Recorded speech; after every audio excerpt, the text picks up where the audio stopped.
အကျိုးပြုကိစ္စရပ်တွေထဲမှာလမ်းပန်းဆက်သွယ်ရေးအပါအဝင်အခြေခံအဆောက်အုံကောင်းမွန်အောင်တည်ဆောက်မှုတွေနဲ့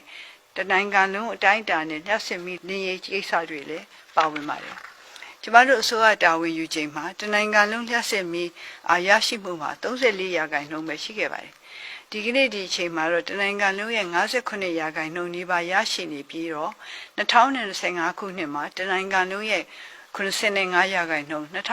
2030ပြည့်နှစ်မှာတနိုင်ငံလုံး100%ကျော်ရရှိလာအောင်ဆက်လက်ကြိုးပမ်းသွားမှာဖြစ်ကြောင်းအသိပေးလိုပါတယ်။ဒါအပြင်လူတိုင်းလက်လှမ်းမီနိုင်တဲ့ကျန်းမာရေးလွှမ်းခြုံမှု Universal Health Coverage ဆိုတာကလည်းကျမတို့ကတိကဝတ်ပြုထားခဲ့တာပါ။ရှေ့လာမယ့်9နှစ်တာအတွင်းမှာလိုအပ်တဲ့ဆေးဝါးပစ္စည်းကျန်းမာရေးအထောက်အကူပစ္စည်းတွေကိုပြည်တွင်းမှာပဲထုတ်လုပ်နိုင်ဖို့နိုင်ငံတကာအဆင့်မီဆေးရုံတွေ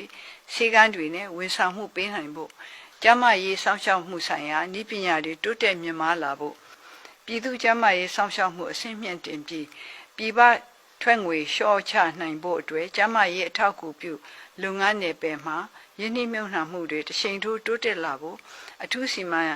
ချက်တွေအချမှတ်ဆောင်ရွက်သွားမှာဖြစ်ပါတယ်။အဲဒါကြောင့်မြန်မာစီးပွားရေးထိခိုက်မှုကိုတွန်းလှန်